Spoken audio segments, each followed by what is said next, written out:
Hello everybody, let's see why you should consider the actual data before designing any kind of layout.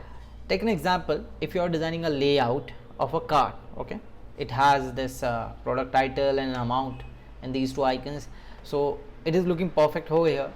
But what if we put the actual data? Let's have a look.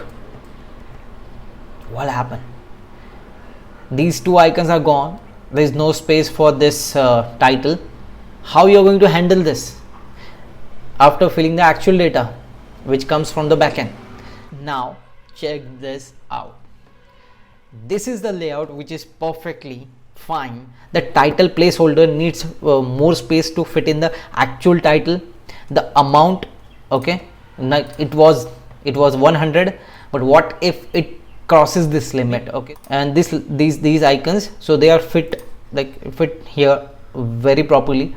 Do subscribe and follow Design Drona for such amazing design tricks. This is Sandip Bhosale. See you in the next video. Till then, creative power.